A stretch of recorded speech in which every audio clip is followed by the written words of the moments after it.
All right, everybody, we are live. I am so excited to bring the tennis doctor to you guys. I am a massive fan of the tennis doctor. I saw him a little over a year ago, and so much great content, so smart with a lot of things that he coaches. And tonight, he's actually going to teach you how to play advanced tennis over 50. So this is going to be pretty cool.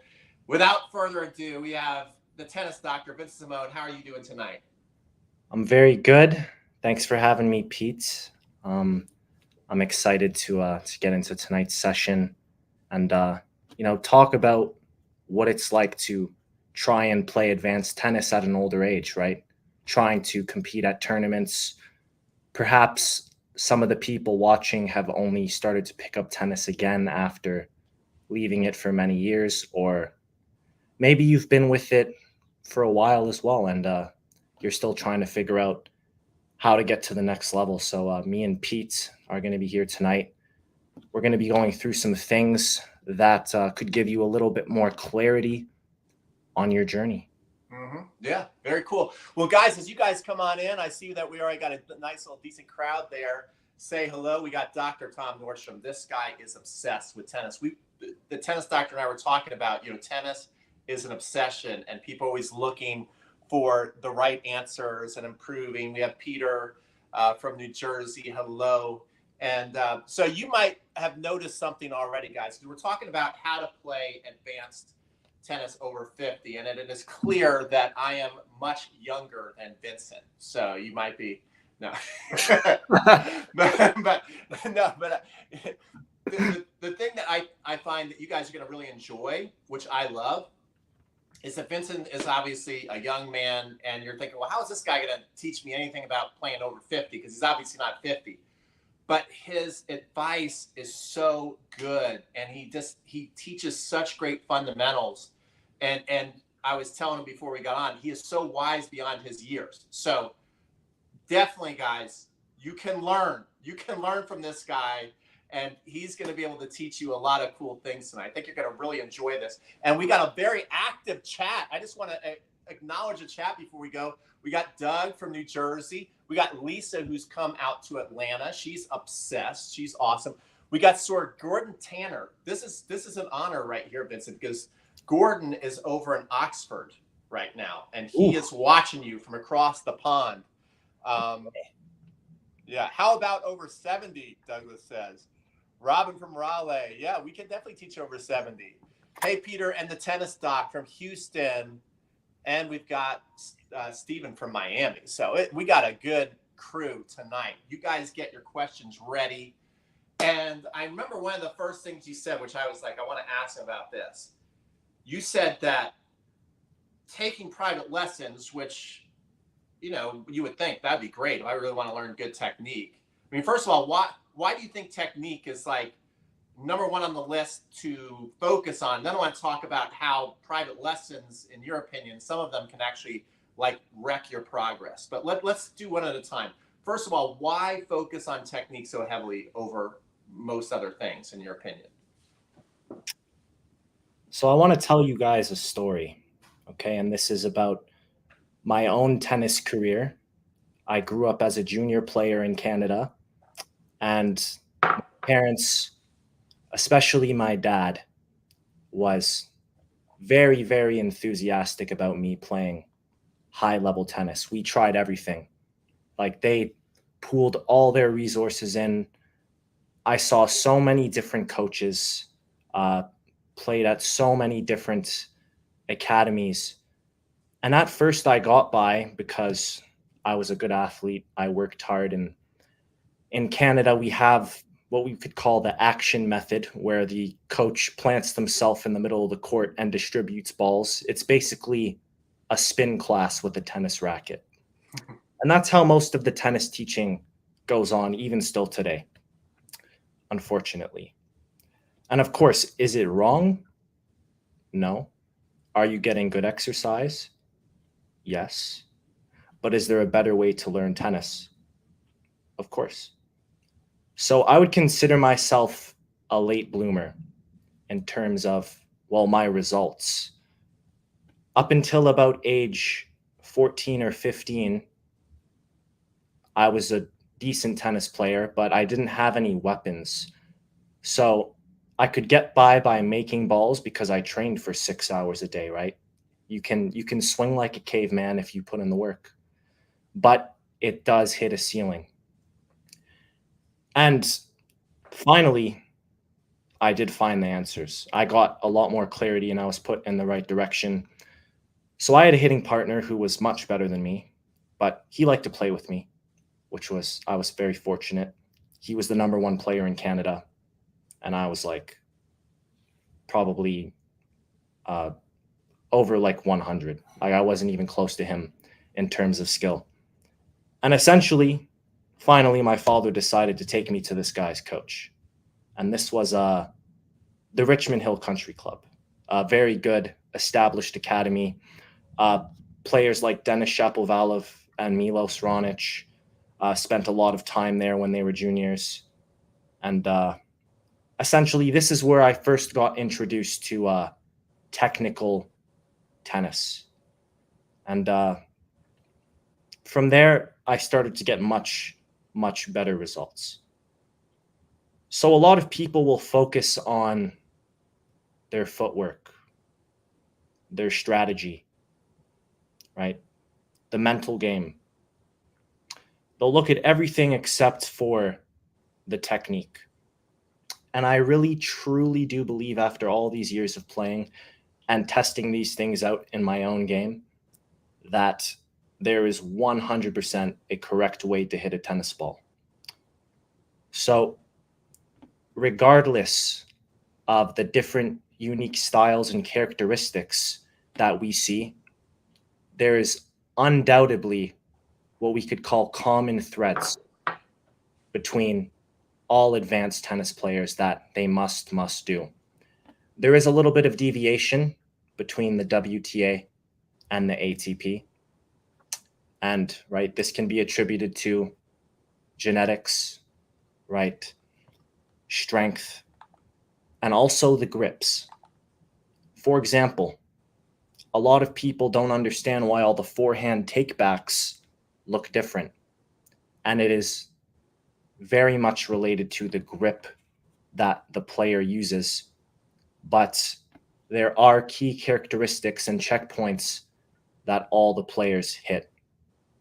So, of course, it takes a lot of time and money to find out these things because currently there aren't many systems or many people who have organized this information, right? And especially in certain parts of the world.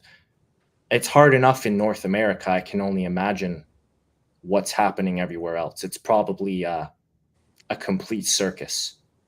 Right? Yeah. And I've been through the system, so I know, right? Yeah. Like my parents spent so much money. It's insane. And it wasn't until the very, very end of my career that I basically found out this stuff by accident. Mm-hmm. I stumbled upon it essentially. Yeah. And then as I became a coach too, I started to notice things. I met with people, high level players. I did my own research. I applied it. And that's how I started building my online platform and taking part in things like TennisCon, which is coming up and it's going to be great this year. And we're basically just giving people things that they've already paid for, but they have never received. Mm. And that, I like, yeah, you I know, like it. so yeah. And you would think that these concepts, right, because they are quite simple when they're actually broken down for you, you would think that these things would be passed down, but it's not really the case, right? Maybe the people who do know, they're just busy with the good players. They're traveling, they're at pro tournaments, they're pro coaches. They haven't taken the time to document this stuff. There's not a lot of online resources. I mean, we only started filming tennis at high speeds literally something like 20 years ago, right? Before that, people were kind of just guessing. There was some books, but in general, a lot of the tennis instruction up until this point has been complete guesswork. Yeah. Right. Yeah. Until now we have, biomechanics, the kinetic chain. We're starting to approach things a lot more systematically. And I think that, this online tennis learning in general is a right step in the community for everybody because, well, you can learn faster and it doesn't have to take years, and you don't have to break the bank either, right? Mm-hmm. Yeah. So I want to. You said a couple of things that made me think of a couple of things. Okay. First of all, one thing you said was about the technique and how you were struggling until you really got the technique. And certainly, if you want to get to an advanced level, then technique becomes more and more important. And I was watching, and if you guys haven't watched this yet, if this came out today, Vincent, you have to watch the last 12 days of Federer on Prime. It's so good. And he was talking about Novak, and he was saying, when I first played Novak, I didn't give him the respect he deserved looking back, because when I first played him, to your point, he said, I felt like he had some major technical issues. He didn't talk about his heart. He didn't talk about his footwork. At the highest level, that's kind of like granted. They probably are going to, be pretty hungry, and they're going to have pretty good footwork. But he said that his technique on his forehand had major flaws, and his backhand wasn't as smooth as it is today. So he's like, so the first couple times he played him, he thought, yeah, he's good, but I don't see what everybody's kind of talking about. And he's like, but as he ironed those technical issues out, which, now he's pretty much like the perfect tennis player, then he became a monster. And I think that goes to your point. So let's talk about specifically, I think online instruction has taken people a long way. One thing that I've noticed is whenever I've had my best technical students, this is really, really crazy. They'll come visit me. I'm like, your strokes are really nice. Either two things happen. They either learned it as a junior, so they have nice strokes, or the adults who have blown my mind. There's been some people just picked it up like 4 or 5 years ago. I'm like, there's some of the nicest strokes I've seen. And they'd say, yeah, I've never taken a lesson. I've only studied online. But you have to study it the right way. So let's first of all talk about the court. What are some of the warning signs you should look for if you're taking lessons from a coach? What are some of the warning signs you can take and go, you know what, I probably shouldn't take many lessons from this coach because I'm just not going to get better with them? So the first thing is yelling and chaos. And this is from personal experience, right? Like I said, it can be like a motivational speaker or like a fitness class, right? Like lots of yelling, lots of action, lots of hitting balls, and fast as well. So if you're trying to build proper technique, how it should be is you should take one thing at a time, focus on it until it's excellent. You should not be blasting balls from the baseline or moving your feet too much. You should be stationary, and you should be isolating the small movements, and having the coach should be like face to face, right? Like up close, making small adjustments here and there and literally just dropping balls for you. Or, right, if there's a ball machine on the other side, they should be right beside you, right behind you. Okay. Also, if the advice that they're giving you is very vague, right? Something like low to high, set up early, swing faster, move your feet, you need to watch the ball, you need to focus. These are great ideas, and they probably do hold some merit. But are they actually going to affect your tennis game in any way? Probably no. Yeah. Right? That's really good. That's one thing I've been talking about. I don't know if I want to ask you if you have. If you haven't, you definitely want to look at it. But when I read the talent code, I'm like, yes, this is exactly how I love to teach. This is how I think, and it's something I'm trying to get through to my followers, is that if you want to build up a perfect stroke. You've got to basically just strip it down and do one piece at a time and make it perfect, and then add another piece and another piece until it's perfect. And like you, I do believe that anybody can develop perfect technique, right? And we're just think about Roger Federer. It comes down to training, not talent. Like Federer is looked at as perfect strokes. Everybody here, if you really want to have Roger Federer strokes, you can get that. You know, running across the court and hitting the ball around the net post and putting in the corner. That's different. That's maybe God-given talent with a lot of repetition behind it as well. You know, Federer also said in a speech like, I don't like it when people said my game was effortless, because a lot of effort went into making it look effortless. And so maybe if you could, because I keep preaching, maybe you can say it in a different way that I'm saying it. But I find that one of the struggles is that the students out there will listen to what you're saying.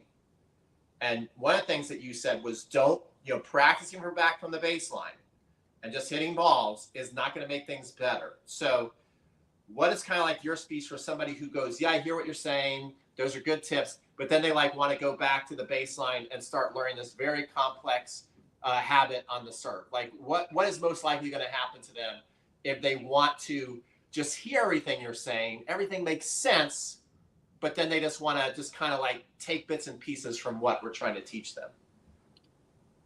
So, of course, everybody has good ideas, right? But the most important thing is the execution, right? If you want to win a tournament, for example, first you need to get clarity on the right technique, but then there's also the application, right?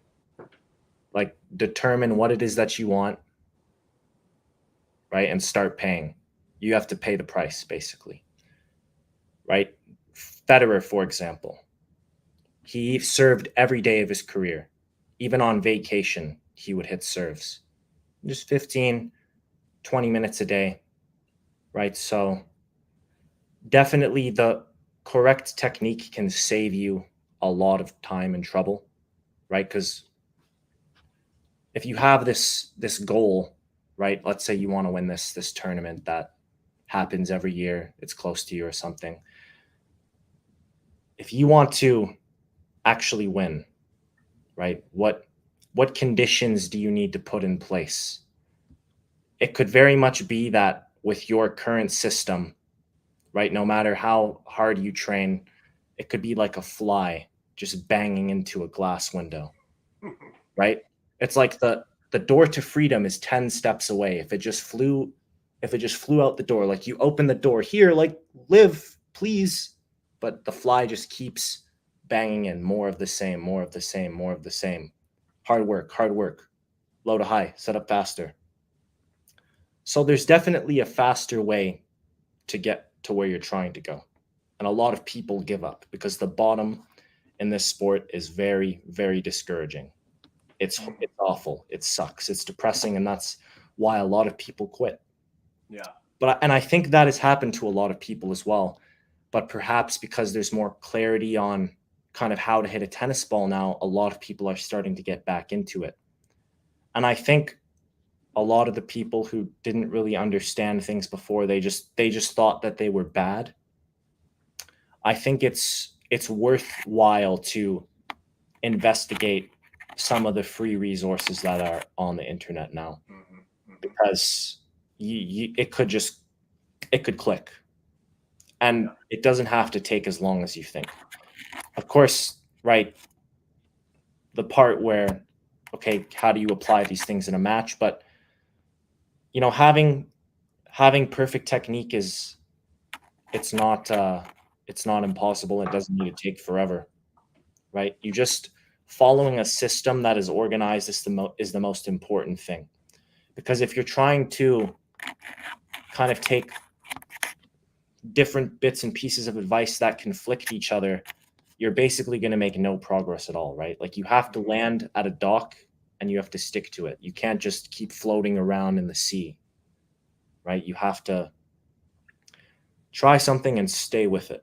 Yeah. That's what I would say. I want to give a specific example of what you're talking about. One thing I want to also you're doing something down lower, maybe on your vest, and when you do that, it's giving a lot of feedback to your mic. Oh, Um, sorry. no worries. But here's a perfect example of what he's talking about, because the fastest way, here's what I have kind of seen from you all. The fastest way to actually develop perfect technique and get to that next level, it appears in the beginning to be the longest way. And so that's the trap. When he's saying that there's the window, just go fly through it, right? It doesn't appear that you can just go fly through it, because if you do the steps the right way, you start to think like, wow, this is going to take a long time. And a perfect example is, I showed everybody this last weekend. I did a camp. I showed everybody their serve technique. Everybody's serve technique was way off of looking like a pro. We compared everybody to the pros. And then I took them and basically just molded them like sculptures in each position without hitting a ball. And we took video of everybody. Everybody could get into the essential positions, and they looked just like a pro. Like, they looked just like the videos we were just looking at of like Novak and Roger hitting a serve. That's what we looked at. And then we finally were able to just do some shadow swings. And again, everybody is looking at each other hitting this, because I had this one go at a time, so that everybody else is observing, like, wow, that looks really good. Wow, that looks amazing. Then there was one lady who felt like she was struggling with her serve when we were playing an 8-game pro set. This is just for fun, as a little group. And then at the end of the day, I had a little extra time. So I asked everybody, like, okay, you get 15 minutes to work on one thing you want to work on. Everybody gets to pick their 15 minutes. Whatever you want to work on, that's what the group will work on. So then she goes, okay, I want to work on my serve. I go, okay, great. And I'm like, well, what should we do? And then she takes the basket. She wants to learn this new thing that she's never done before. And sure enough, she takes the basket and she goes all the way back to the baseline with the group. And I said to her, I'm like, it is your 15 minutes. So if you want to do that, I'll let you do that. But I'm just letting you know that this is the opposite, if you really want to improve your serve, of what you should be doing. And it is amazing when you show people the right way to do it, they'll still go back into their systems and habits. So, I mean, the biggest takeaway that it's like, having a kid that doesn't listen, is the biggest takeaway you guys eventually need to do is you need to get passionate about progressions. And I would be interested to hear your take on it. Working with as little variables as possible when you first want to get a new concept. Do you believe in that? Working with as little in the way as possible to get something that can take you to another level? So before I met the coaches who I would credit most of my progress to, I was doing the busy stuff, right? I was going to gear 6 right away.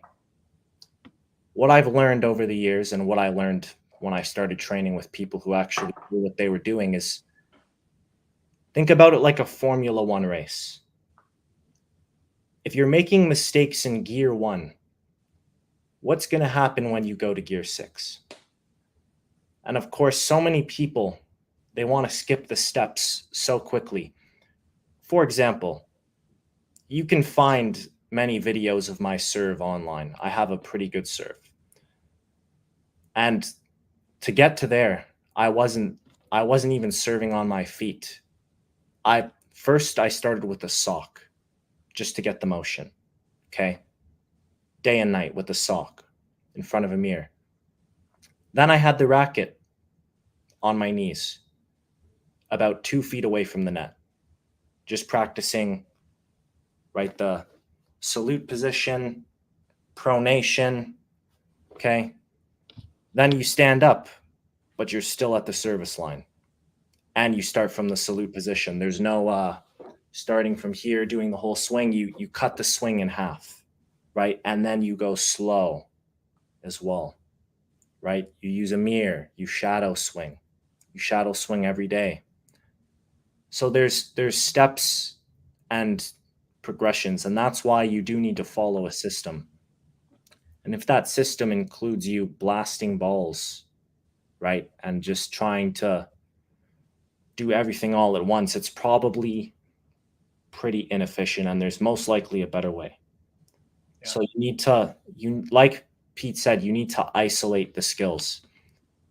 And right, if you can't get it perfect in slow motion in mini tennis, right, what's going to happen when you take it to the next level? And then a tournament, it's just going to be a very disappointing reality in general. I want to go to a couple of great comments, and then I'm going to say something. I'm going to open the floor to you because I think this is important. Kimberly said, "This is depressing me," right? And then Gordon said, "It's very difficult to change after playing tennis for 60 years while it's competing." So here's the thing that I want to point out.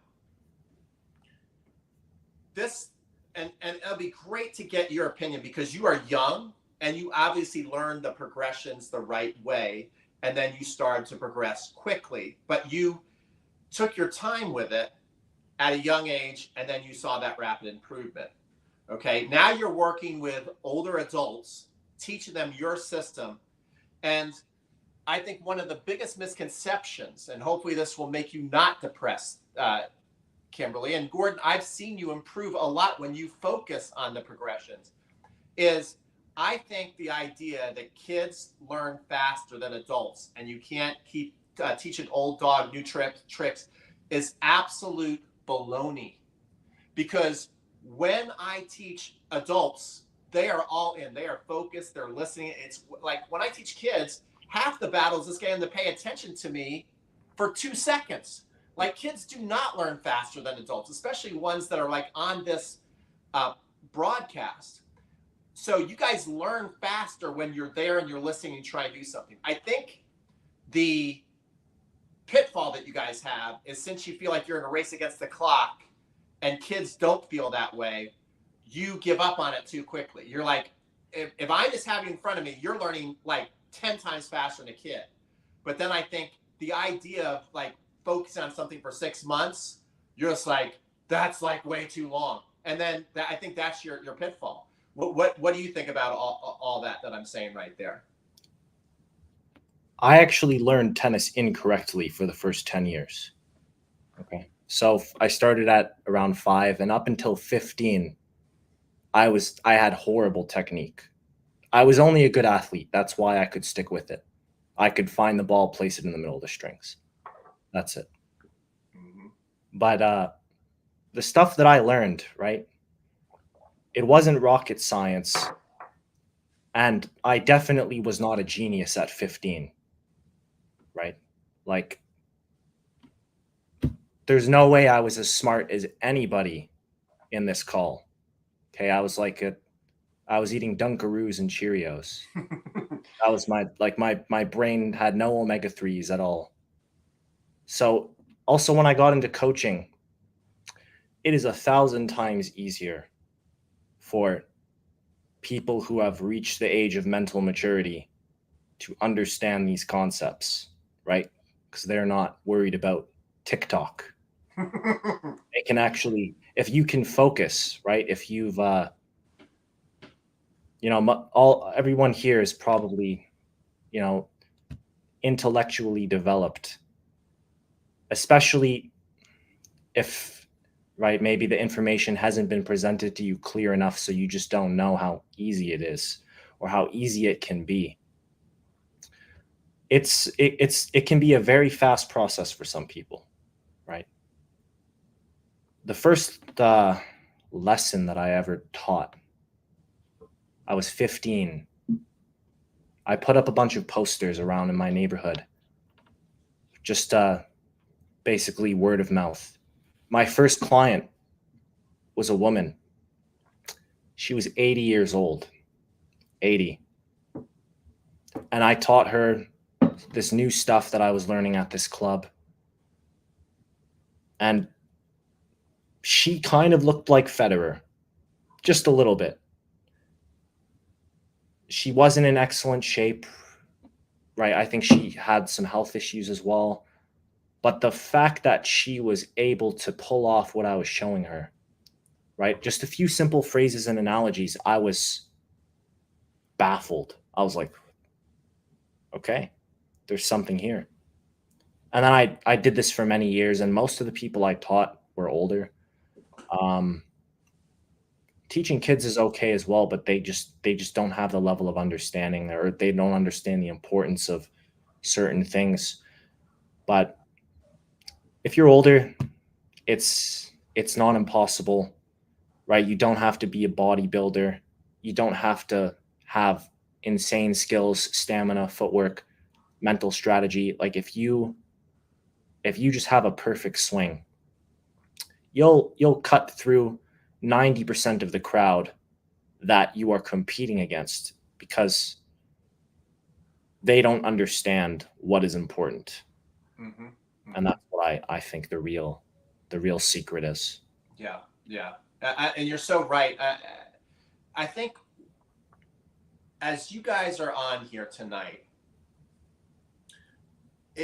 I don't know if you buy into that. You do learn extremely fast, and I've had a lot of people come out and train with me, and it is so much easier to teach you a successful stroke quickly when we go step by step by step. You see, in a closed environment, which is what we're talking about, where you take variables away, it is easier to get a perfect technique if you pay attention. And so I have tremendous success with adults, way more than I would have with kids. In fact, in the last couple of weeks, I'm just helping a friend who is teaching kids, and he's like, "Isn't this fun?" And I'm actually like, "Man, I like teaching adults way better because again, I was just struggling to get kids' attention. It's like over here, So like, you couldn't even think about teaching them anything that you guys are learning. It's just the belief that to keep going and that it will come. And I think the scary part for you all is when you go out and you open up the environment into hitting and the playing, that you revert back to the old stuff. And that's okay. I want to get your opinion on this. To me, what I tell people is like, in a closed environment, because sometimes when I'm teaching somebody new and we're not worried about points, we're not worried about a match, every now and then they'll struggle and they'll say, "I'm overthinking." And I'm like, no, in a closed environment, it's okay to overthink. You want to overthink. You want to maybe struggle with the new movements until you build up that myelin memory. That's something from the talent code. As you open up things, you think less. Like, don't even worry if the old stuff comes back in a match. If you just have a lesson today and you learn something brand new, don't try and do it in the match the next day, right? And the more stuff that doesn't work in the open environment that is holding you back, whether it's a serve or a forehand, you need to sprint back to the closed environment and treat it like you're trying to lose 300 pounds in a month. Then you will start to, the more you have that mindset in your closed environment, it's going to gradually work its way into the open environment. What do you think about that pitfall? People watching a video of mine or watching a video of yours, it makes sense. Like, God, that made such great sense. That was a great video by the tennis doctor. I can't wait to go try this in my match tomorrow. Or maybe they'll have one practice session where it works really well. They're like, it worked awesome on the practice court. Then they play a match, everything falls apart. What do you say to that, and what advice do you have for everybody? I would say you got to get uncomfortable to get comfortable. Of course, you want to start very slow, and the controlled environment is the place where you're going to improve the most. You can even watch pro players and their practices. They spend the first 15, 20 minutes going through it very slow, like a coach tossing them balls. They're just trying to place it. The body stays quiet. They're just gluing the head, right? They're just focused on, right, feeling every movement of the stroke in their arm. You don't want to be in a hurry to rush and compete. And if you are training and you want to really improve fast, you shouldn't just be hitting and trying to do everything, right? Just going out and hitting with people or partners or playing in a match, right? And I think that one of the biggest things that a lot of people can relate to is running around their backhand in a match. And that's one of the worst things that you can do. And here's why. Let's say that you have some technical flaws on your backhand, or you know what needs to be done and you're kind of working on it. The second you start running around it, you're finished. Like a good player or someone who's even a little bit better than you is going to exploit it. So I think when you are playing right in a match, it's almost better to miss those first few backhands. Like don't avoid the elephant in the room, because where else is it going to develop? So right, you have to understand that winning is a byproduct of much more important factors. So, right, just because you won a match, but you ran around your backhand the whole time, what's going to happen in the next round against someone better? Mm-hmm. So it's like you want to fix the system, not the symptoms. Yeah. Right? You got to get to the root cause of things. Mm-hmm. So that's what I think. Now I want to talk a little bit more level by level, and then what is good technique. I think a lot of us, and we've mentioned, I'm guilty of it tonight. I've probably mentioned Federer at least 10 times, right? Because his technique is so beautiful, and it's such a good example of beautiful technique.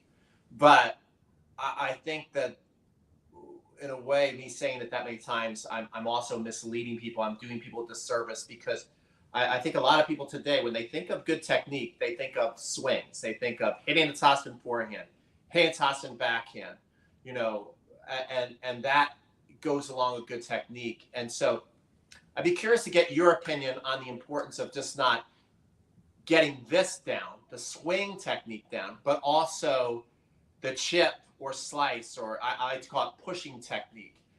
How important is that, especially for people who want to learn, good technique, but they also want to win. And especially if we're talking people because let's face it, most people on this call are probably between 3-0 and 4-0. There might be some 4-5s, there might be a couple of coaches, but we don't have a lot of 6-0 open players, tuning in tonight, most likely. So, and they're probably not going to stop playing league tennis because it's a big part of their enjoyment. So when it comes to developing technique, how important is it for you to teach somebody to not only rip a ball, but to chip a ball? And what kind of respect as far as technique should be given to a chip shot? So in today's game, it's not just important to be able to generate power, but also to deal with power. And that's actually the biggest thing. On the ground strokes, for example, there's many technical flaws that we could get into that plague players. And most of it just starts from the beginning of the swing, right? Sending the arm by itself.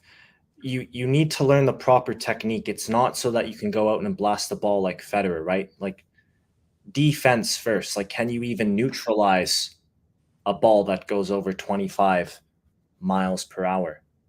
That's the important thing.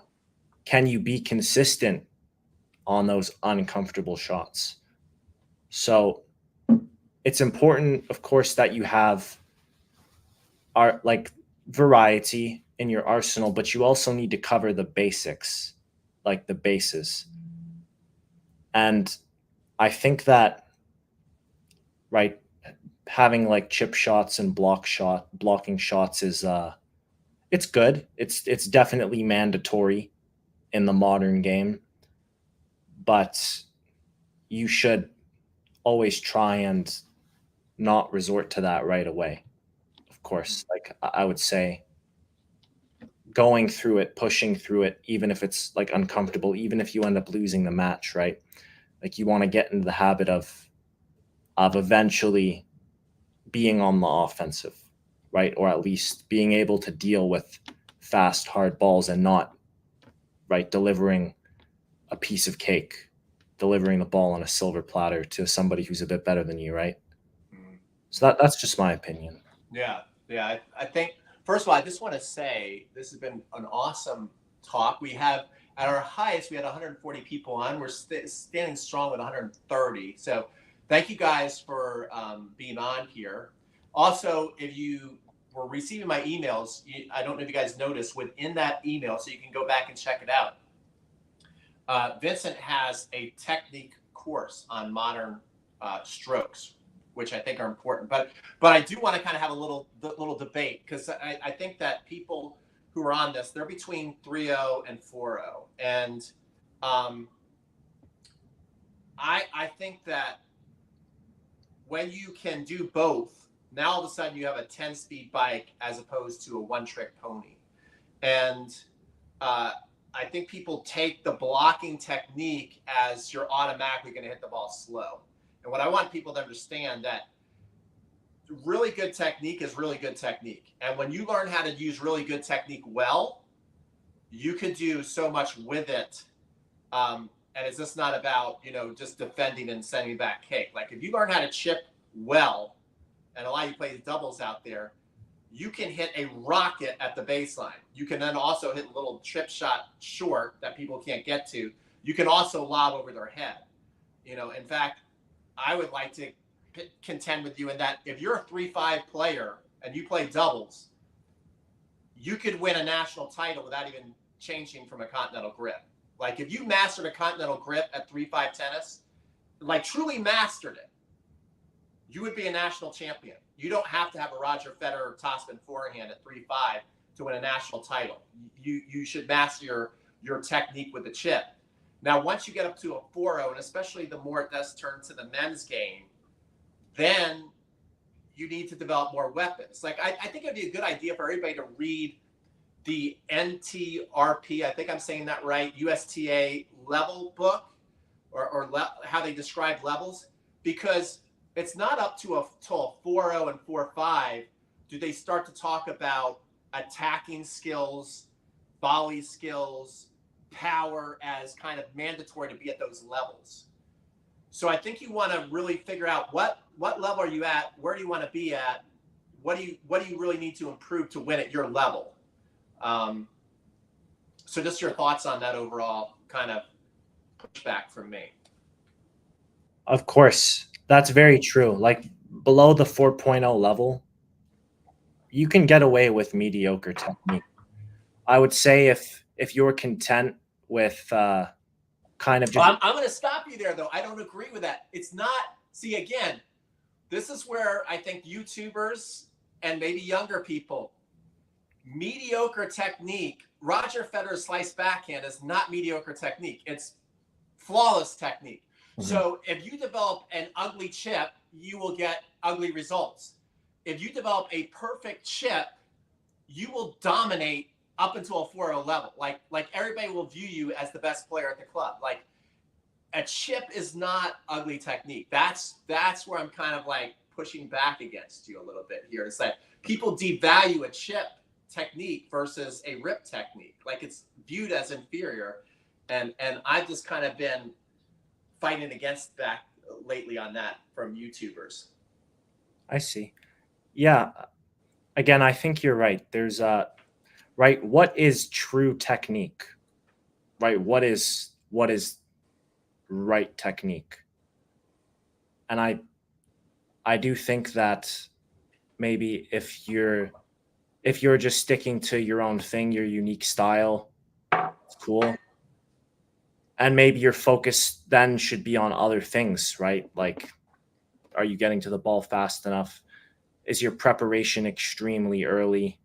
Is your body moving more than the racket, right?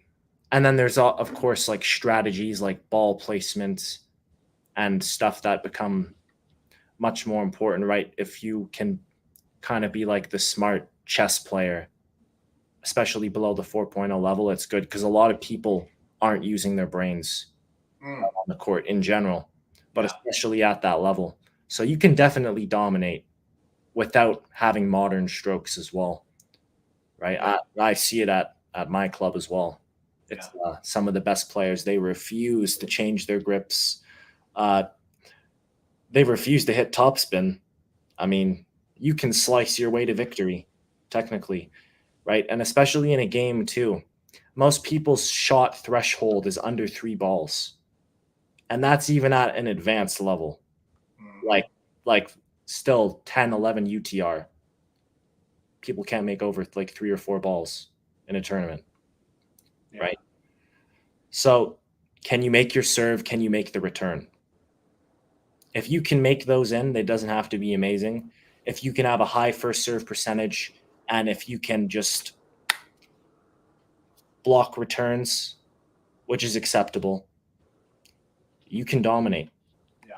And it's very important also to practice the return of serve as well, which is not too much complicated racket movement. It's more just getting there, finding the ball, keeping everything quiet. It is very much a block, and you're just absorbing it. So that would be my advice for people, below the 4.0 level, right? Yeah. I think you made some great points. I mean, first of all, just a very simple tip for everybody is make serves, make returns, really work on your first shot after you serve, and not only your first shot, but be aware. Like we just did a 3-day footwork challenge, and one of the days was like, be aware of your landing balance and your recovery balance.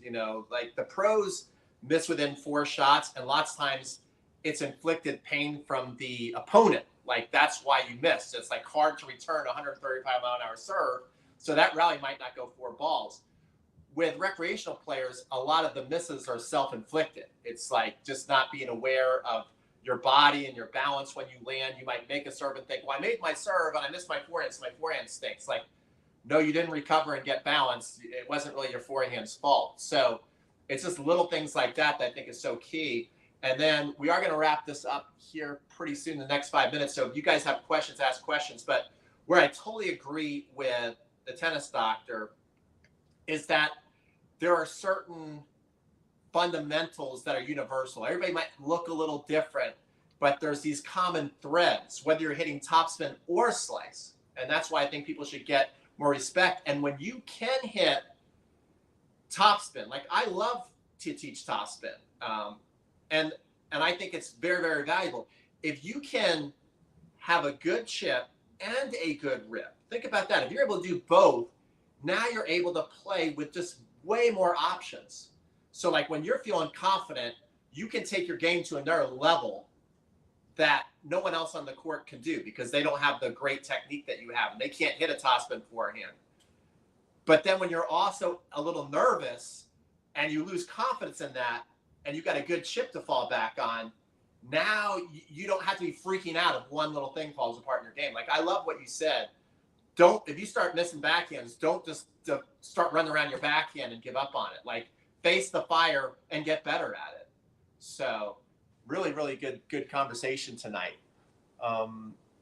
Let's see. Let's go to some. First of all, there's a legend on here. Ian Westerman is on from Essential Tennis. And so thank you for joining us. And then Mark said, have you seen this guy, tennis doctor? Mark, who's a very good follower of ours, he said, Ian, great job on beating MEP. Have you seen MEP, the most exhausting player? No, what's that? Look up MEP versus the tennis troll. And tennis troll. It's fascinating. It's so good. Take a look at it. You'll love it. Let's see. Let's see if we have a question. At 56, I can 4-5 pays guys, 25 years old. Surely there has to be a degree of when you're dealing with older players. Is what the webinar is focused on. Not really a question. Does anybody have like a specific question? If not, we're gonna get out of here soon. This was a really good one. A lot of people want to turn into the tennis doctor, tune into the tennis doctor tonight. So this was fun. Do you have any parting words of advice? If questions come in, we'll answer them. If they don't, we'll end with your parting thoughts. The floor is yours. I think the most important thing is to get to the bottom of the technique, right? Fix the system, not the symptoms. Footwork, mental strategy, fitness, equipment, rackets, it's all irrelevant, right? If Roger Federer had a wooden racket and he was in a wheelchair, he would possibly still beat a lot of people, right? Because of the technical foundations, the common threads that every advanced tennis player does, right? All these online resources, they're there. A lot of this stuff is new. and I highly recommend looking into it. I have a free online course that Pete sent you guys, and I've done a painstaking job in organizing a lot of things that could benefit you. And of course, there's other great systems out there as well. And I advise you not to give up. Of course, this is a long process for many people, and a lot of you guys have probably maybe started off on the wrong foot, like I did when I was playing for the first 10 years of my career. So, of course, there's hope, and following a system, getting the clarity is the most important thing. And clearly, everyone who showed up here to give their time, right? You guys are motivated. You're searching for the answers, and there are people who have them. So I highly recommend to tune into the videos that we're putting out. Tennis Con is going to be great this year. Lots of good coaches, right? We're putting together the Avengers. The SWAT team is coming in. I'm gonna do some killer videos as well. I hope you guys enjoy them. And yeah, thanks for having me, Pete. And use what you've learned to modernize your game, guys. All right, that's really good. We did have one really good question that I think we'll end with this one. I think this because I think a lot of people do wonder what they should do. Dave said, "Should I give up on my one-handed backhand to develop a two-hander?" And then he goes, "Since all the pros seem to have two-handers, what's your thought on the idea of switching from a one-hander to two-hander if you find that you're having trouble with a one-hander?" So I actually have a one-handed backhand. I have a lot of videos on the one-handed backhand as well. And I was actually plagued with this kind of conflicting idea for many years. Like, should I switch? Like, I'm going out, I'm hitting slice the entire match because it just flies long. And I didn't understand these things. But there's a lot on the one-handed backhand that is just not really taught to people in general.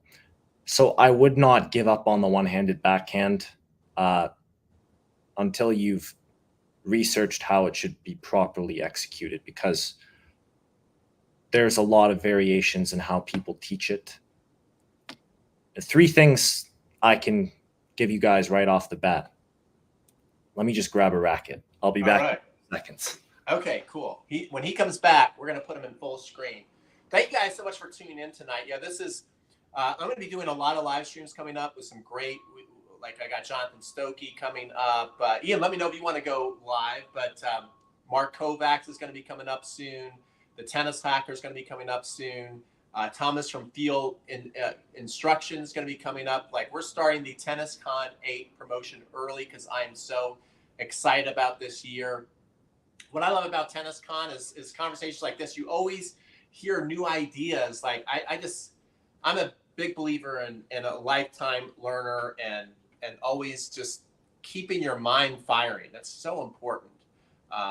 And if you haven't downloaded the Tennis Doctor's free course in my email, definitely do that. Let's see. Dave said, I went to a two-handed backhand, and now when I hit a one-handed backhand, it's better than it was when I hit the one-handed. That's true too. You got it? You ready? No. So guys, sorry. I live on the 30th floor. All my rackets are in the car. Okay. But it's okay. I can quickly explain it without a racket. All right. So what I'm going to do before you go, I'm going to put you in sole layout. So you're going to have the whole screen. I'm still here. Go ahead. Alrighty. After 15 years, here are the three most important things that I've learned on the one-handed backhand. Number one is not letting the racket head drop below your hand at contact point. A lot of people have the wrist come from under and they flick and roll it. The wrist should be up and stable from the beginning of the swing, and it should not move at all. Okay? It should feel like you're revving upwards on a motorcycle, and if your wrist is not up and cocked the entire time, you're going to have no leverage on the swing. Love it. The second thing is staying completely sideways throughout the contact zone. The second you meet the ball, the body has to stay quiet, and the arm goes independently. People get mistaken by watching high-speed tennis. They see the arm come across the body fast, but if you really slow it down and you look, it's a hit and freeze. And then once the ball has left the strings, you're seeing the recovery phase of the stroke. But during the initial shot, there is no movement of the chest whatsoever. And the last thing that is very, very big is staying down with the legs while you hit the one-handed backhand. You do not want to jump. And if you pop up before contact point, you're basically going to have no control. So just those three things could make a massive difference. And of course, there's so many other components as well. I highly recommend checking out the free online course that I have. Pete sent it to you. You can find it on my channel as well. I've really gone in depth on the one-handed backhand and a bunch of other skills as well. I still have a one-handed backhand till this day. And of course, I don't just talk about these things. I'm actually a decent player. I apply it, and you can see many videos of me demonstrating and playing as well. And I really hope it helps you guys out, because the one-handed backhand is a burden. Like, oh my goodness, it's caused me a lot of mental trouble. Well, it looks like it has not been fun. But now see, that's the thing about a one-hander, is there's definitely some growing pains. So once you get it and you can make it work, there's nothing more beautiful than hitting. And when you get it right, oh my God, it feels good. It feels so good. So anyway, Tennis Doctor, I want to thank you so much for giving your time tonight. And I just wish you all kinds of success. I'm a huge fan. I love your content. I love just your nice, calm, peaceful manner. It's nice. It's like, I like to get the coffee out and just listen to the doctor go to work. And I was like, yeah. Mm-hmm. Thank you. Thank you for your kind words. Yeah, it's very good. Very good. So guys, if you haven't watched the Tennis Doctor on YouTube, make sure to go subscribe to him. He has great videos. The modern course he's put out, I'm sure, is really good. I mean, just those 3 backhand tips, I really like that. The fact that I like the thing about getting right there and keeping that integrity the whole time. That was really good. I haven't heard many people talk about that. And so great stuff. And I know we're going to have you back for probably more live streams and tennis cons. So oh, yeah. This is just the beginning. And everybody out there, have a great night. Thank you so much for tuning in. We're going to be back soon with another Tennis Con All-Star, probably like as soon as next week, I think. So keep looking on your emails. All righty. Ciao.